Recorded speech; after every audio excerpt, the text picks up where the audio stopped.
This is KPPQ LP Ventura, 104.1 FM, and we're in the women's room where we appreciate and support each other. I'm your host, Kathleen Good. My guest today is Marsha de La O, local poet and friend of the show. I asked Marsha here today to read her original poem, a sonnet on Dr. Blasey-Ford titled Indelible, and to talk about some of the many women's issues from which she drew the material. We're so happy to have you here today, Marsha. Thank you. Hello. I'm glad to be here. Some in our audience may recall that Dr. Blasey-Ford testified that she was raped as a teenager by candidate Kavanaugh. She testified in the congressional hearings to decide upon his confirmation as Supreme Court Justice. Before you read the poem, it might be interesting, Marsha, to our listener to talk about the form your poem takes, and that is the sonnet. Would you explain briefly the form of the sonnet and how the American sonnet is a form now being used for political protest? I'd be glad to. I wanted to speak to the issue about Dr. Blasey-Ford testifying that she was raped. She testified that she was sexually assaulted. Oh, okay. But not actually raped. The encounter terminated before that terrible event could happen. Uh-huh.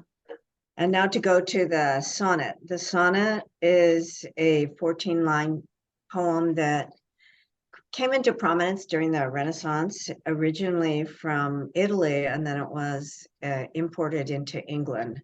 And what was remarkable at the time about the sonnet was that it was written in the spoken language of the country. It was not written in Latin. So when it got to England, it was written in English, so that really any literate person could write a sonnet, and it just took off. There were hundreds and hundreds of sonnets being produced in the Elizabethan era, mostly with love as a theme. It was like the hip hop of its day. Oh, wow. And then it became a vehicle for wider exploration of history, personal consciousness, the natural world, and ultimately protest. In the 20th century, the California poet, Wanda Coleman, sort of reinvented the sonnet as a Black woman for her own purposes. And what she used was jazz, improvisation techniques. And then in the 21st century, the professor and writer Terence Hayes discovered Wanda Coleman, and just after the election of Trump, he wrote a sonnet daily for about a year and then collected some of them under the title American Sonnets, Once and Future Assassin. Yes, when it went to Elizabethan England, it just took off. Uh-huh. Yeah, really interesting. I've always been interested in the sonnet. Well, now would be a good time to read your poem, Marsha, and then we can talk about the visceral pain it evokes. Okay, this sonnet is called Indelible. Telling your story after 36 years means you've been carrying a bag of silence laced all over with veins the whole time. It's you, your blood pumping through what happened. A second bladder with a blue shine, and finally an opening. It's a panic closet expanding to compass a continent, an entire landmass of aging women waiting to spill, afraid to spill its incontinence. Their laughter's thunder. It means they'll attack you, track you down, and stand under your window. Your sister's still gonna cry, and her tears will run down her furrows. The needle's at 0, they'll say you're a liar. But keep talking. You've been 0 since you were 12 or 9 or 15.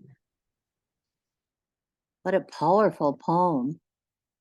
If you're going to go to the trouble of creating a narrative form like the sonnet, which follows certain rules, you obviously have strong feelings and deep beliefs about the subject matter. Could you talk now about why you chose the powerful image of a full to bursting bladder? Something, we can all relate to. The subject matter, the larger subject matter is trauma and who receives it. And when there was that incel attack in Isla Vista, college students, women protesting had that slogan, yes, all women. And although people responded with not all men, and I hold that as true, yes, all women is a fact with different degrees of harm based on vulnerability. And as to that image full of the full to bursting bladder, I chose it simply because of shame associated with incontinence, but also because of fear. That's another thing associated with incontinence, the panic closet. And Dr. Blasey-Ford never talked about it all those years because primarily she was dealing with trauma by pushing it down, by staying away from it, but also because there was shame and fear, and the shame and fear of it was brought back to the surface by the choice of speaking. So we all learn a lot about shame as toddlers, I guess, depending on how your potty training went. But when we're going through that process of learning where and when to pee, how does shame figure into and assist predators in getting away with their actions? The natural response to shame is to hide. Shame hides. Well, that makes sense. And anybody who needs to hide, who takes it upon themselves, the shame. For instance, if it should happen to a toddler that she has an accident or he has an accident, that's just a natural process of growing up. And it's not their fault. They're learning. Right. But they might feel shame about it and the need to hide. Anything having to do with our bodies, failures, exposures, or violation brings shame. And it's easier in many ways to escape as best you can rather than face the blame that comes with shame. In Blasey-Ford's case, there were two of them in the room, laughing and shouting with joy as one attacked her, overpowered her, and she was ashamed and afraid. They were having a party. So you mentioned a bit earlier that all women suffer trauma. Do all women, I mean, it depends on how egregious it is, but are all women aware that even that they're so used to the way things are, the status quo, that they're even being traumatized by some of the actions of men? I can't speak to whether or not all women are aware, but I just think if you brought any group of women in and talked to them, and it was a safe place to talk, eventually every single one of them would acknowledge some level of harm or trauma or shame. That is very disturbing. So you read in the poem that aging women are waiting to spill, but are afraid to spill. I love the play on the word spill here, like afraid to leak pee and afraid to spill the beans. The reality of backlash from perpetrators of sexual abuse, if we blab about them, is present, I think, deep in the female psyche and in the history of women. Do you have any ideas or thoughts about what women fear the most? Well, definitely, I believe there is, in fact, a backlash. The he says, she says, and whose speech is accorded more value. And especially in the case of the administration of justice, the courtroom process of disrespect and reshaming, the act of reliving the event in a public forum where you will, as a female, be reattacked. And that we recently saw happen with Jennifer Newsom, the governor's wife. She was savagely insulted in a courtroom in the Los Angeles area Weinstein trial, even though he's already been found guilty in other courtrooms. In your poem, you write, the needle's at zero. They'll say you're a liar, but keep talking. You've been at zero since you're 12 or 9 or 15. So if you, woman, talk, it's a zero-sum game for you. Would you share your thoughts about the culture of fear and silence that perpetrates this monstrous misogyny to women? Again, I think we can take a look at Dr. Blasey-Ford and what happened to her. It's a culture of fear and shame. It's a culture of a woman being blamed for being attacked. But that culture of fear and shame is enforced by violence and the threat of violence. So Blasey-Ford stayed silent for decades.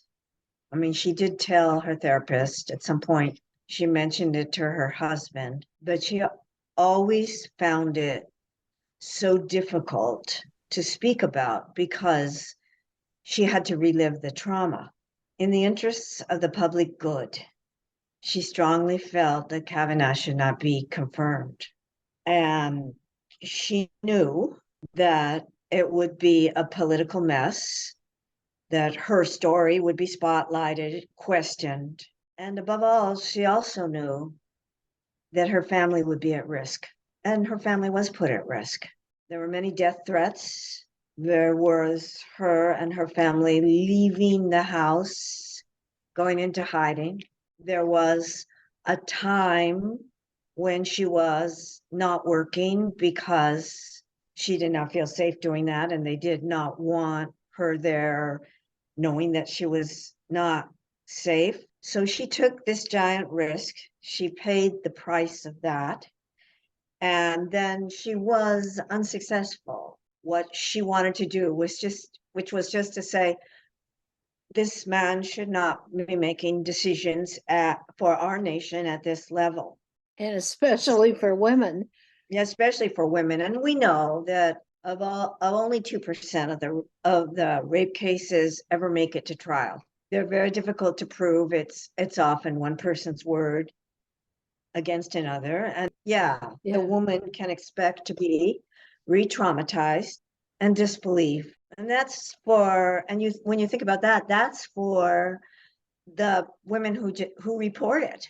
There's a belief that up to 80% of the cases of sexual violence are not reported. Staggering number.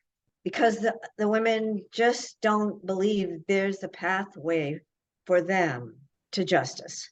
The prevalent theme in your poetry is trauma and the memory of Cain. Would you talk about how you personally are affected by the trauma of women due to this misogynistic behavior? How do you feel? Well, I'm an older person, and I honestly do feel that misogyny, although it's clearly hasn't gone away, at least it's more possible to speak about it. Mm-hmm. At least there are principles of equity in place that were not in place when I was a child, and perhaps when you were a child as well. Oh, for sure. So what we see as women our age is that some progress has been made. But like, for instance, I'll just give you a quick story from my childhood, which is that there were many children, and the oldest was a brother, and he felt somewhat threatened by all the children that came after. And so one day he explained to me that it did not matter how intelligent I was, because I was female and would grow up to be a woman, and men did everything better than women. Oh, and wow. So I said, that's not true. And he went to go get my mother and brought her out. And he asked her, do men do everything better than women? And she said, yes. Wow. Yes, What? that's the case. And then so he said, you're not pretty. Doesn't matter how smart you are. How old was he when he said this? Well, let's say that I was 10 or 11, so he was 12 or 13, and my mother backed Wow. him up. And my mother also, she believed that because boys were going to grow to a larger size, they probably needed more food. And so she did reserve extra food for the brothers. And one of my sisters sort of fell into almost anorexia over not deserving food when Wow. she was hungry. Yeah, such a deep story. And the socialization began so early. And it's also a kind of a theory of mine that women help perpetrate this misogyny with their sons and with their husbands and fathers and, whoever. They follow a model that men Mhm. are the best. I mean, it goes way back to, prehistory, I'm sure. Let's just move on. Sexual predators tend to be men with great power. A recent movie, She Said, documents the story of two women investigative reporters from the New York Times who uncovered the decades of predatory behavior of Harvey Weinstein and told the story to the world, which resulted in Weinstein's conviction. Now, this movie illustrated why it is so difficult for women to go on the record. So I wonder if you would talk about how the movie relates to the poem you wrote and the feelings you had when a woman with a credible story like Dr. Blasey-Ford goes up against the powers that be. I just like to say about the movie, I enjoyed it very much. I thought it was an excellent movie. And I want to point out that the reporters themselves, two women, fell into danger as they were reporting. They were followed and they were fearful and they did not know if they would be harmed. The movie itself, however, was something of a flop because it did not make as much money as planned. And I wondered about that because it was such an interesting movie. And I think it's because there's so much free floating trauma around that people did not want to revisit it. I guess I would say the movie relates to the poem in that we watched on television a woman like Blasey-Ford being refuted. She was so credible in her testimony. And then people would say, well, I'm sure something happened to her, but we can't know if she knows if she fingered the right person. She might be wrong about who it was. Right. So they believed him, not her. Yeah, it's really shocking because she told it years earlier. Well, we're going to have to take a break just for a moment for a station ID. So hold that thought. This is KPPQ LP Ventura, 104.1 FM, and we're in the women's room where we appreciate and support each other. I'm your host, Kathleen Good. My guest today is Marsha de La O, local poet and friend of the show. I asked Marsha here today to read her original poem, a sonnet on Dr. Blasey-Ford, titled Indelible, and to talk about some of the many women's issues from which she drew the material. And we're back again, and we've been talking about Dr. Blasey-Ford and how difficult it is for women to be believed. And, and because she was not believed, Dr. Blasey-Ford, nor her story acted upon, we have an unbalanced Supreme Court and we have Roe v. Wade torn down as the precedent of the land. What emotions did you have when the Supreme Court handed down their decision regarding Roe and precipitated the writing of the poem Indelible? I wrote Indelible before the Supreme Court handed down the decision. Oh, okay.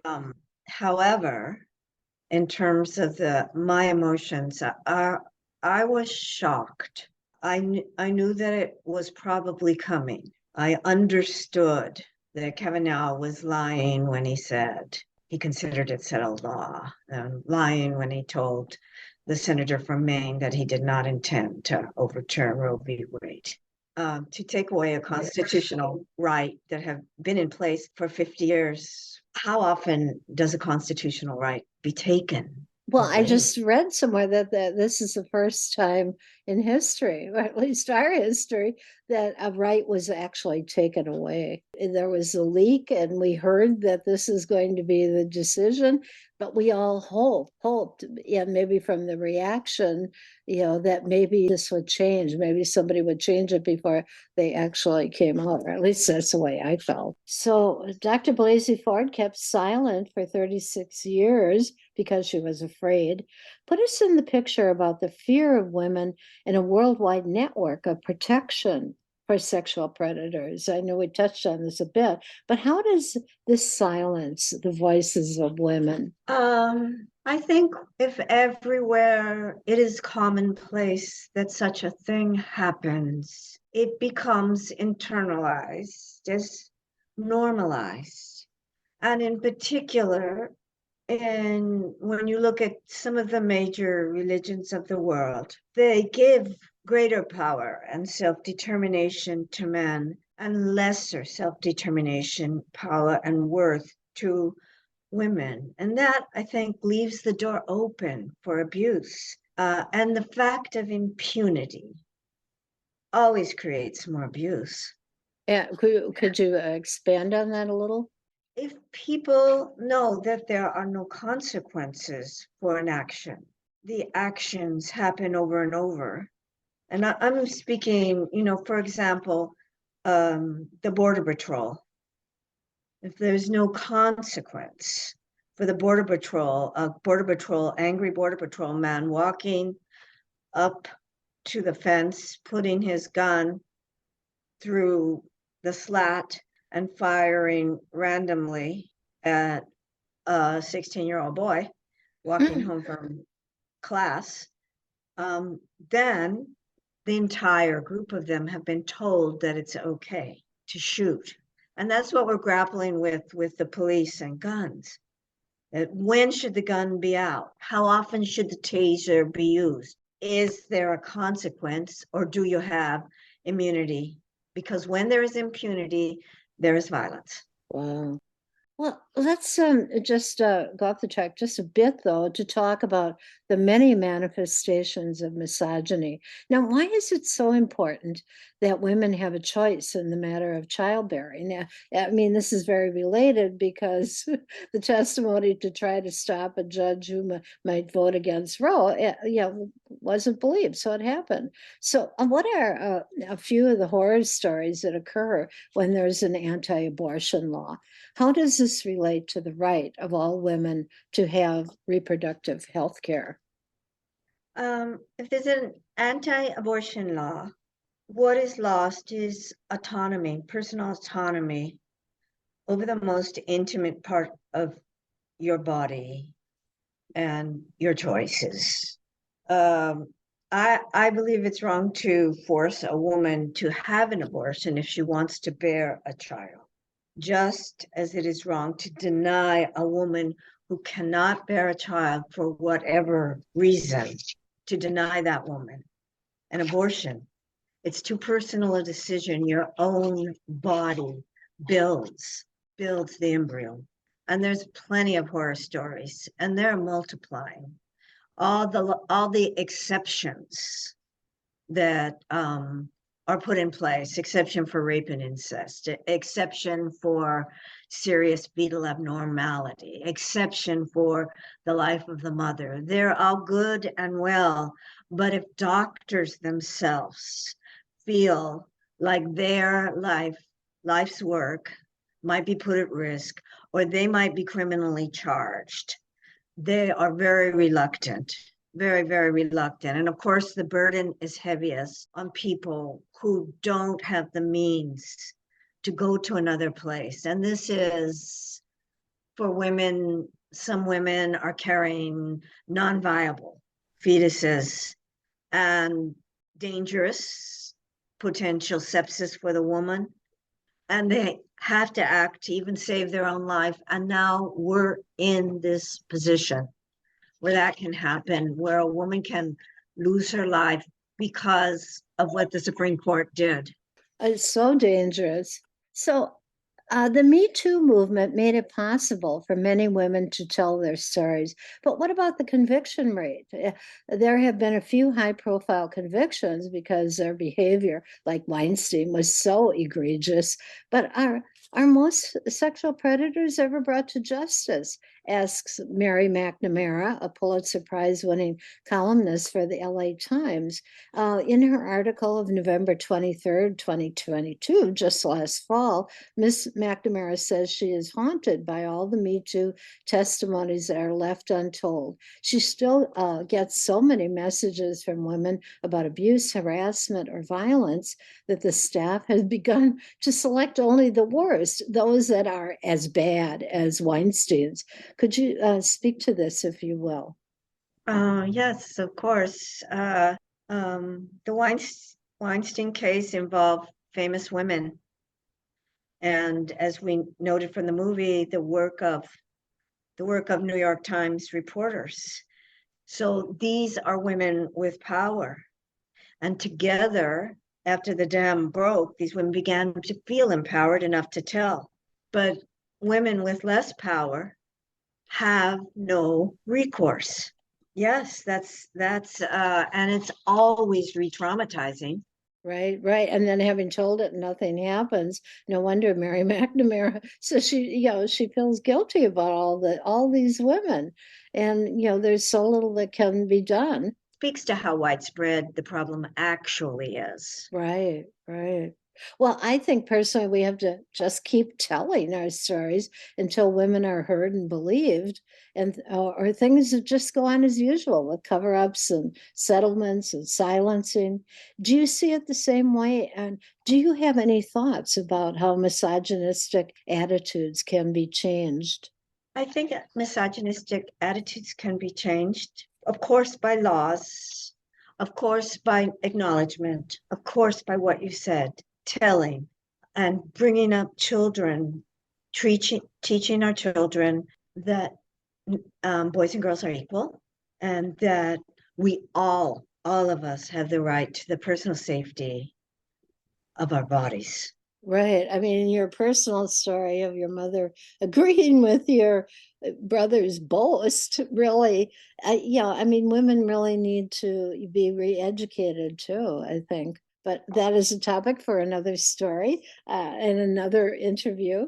Thank you so much, Marsha de La O, for coming in to share your poem, Indelible, and your thoughts about the toll misogyny takes on women. Thanks for having me, Kathleen. This is KPPQ LP Ventura, 104.1 FM, and we're in the Women's Room, where we appreciate and support each other. I'm your host, Kathleen Good.